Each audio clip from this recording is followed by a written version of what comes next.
la crise anglophone, la guerre dans le nord-ouest et le sud-ouest, le NOSO, comme on le dit de façon globale, est aujourd'hui une véritable épine dans la chaussure du gouvernement ou de l'État, en tout cas de la nation camerounaise de façon globale.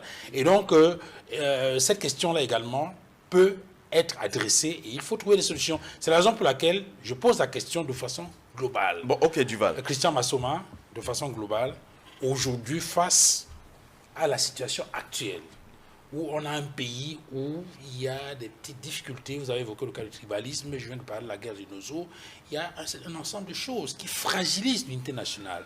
Aujourd'hui, quels sont les meilleurs leviers pour régler cette question et consolider davantage l'unité nationale dans le pays? Duval, vous savez, nous arrivons très souvent sur les plateaux et nous disons presque les mêmes choses face à un régime qui malheureusement ne veut rien écouter. La plupart des problèmes qui minent notre unité et notre vivre ensemble aujourd'hui, c'est des problèmes qui émanent de l'absence de volonté politique de la part de ceux qui nous gouvernent. Vous avez évoqué le cas du Nozo, mais avant, je vais quand même revenir sur les événements qui deviennent récurrents dans une région de notre pays qui, malheureusement, est devenue le socle de toutes les violences communautaires depuis quelques années.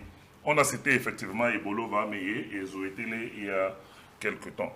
Mais tout ça arrive pourquoi? Parce que le sentiment de nos frères du Sud, pour certains, qui se livrent à de tels actes anti-républicains, c'est un sentiment que, quels que soient les actes qui sont posés, il y aura toujours l'impunité qui va les couvrir. C'est comme s'ils sont immunisés ou qu'ils jouissent d'une forme d'immunité lorsqu'ils posent ce type d'actes. Je peux vous dire, et j'en suis persuadé, que les mêmes actes se seraient posés dans une autre région du pays, les forces de maintien de l'ordre auraient repris le contrôle de la situation avec une célérité qu'on ne peut pas observer souvent lorsque les mêmes événements se produisent dans le Sud.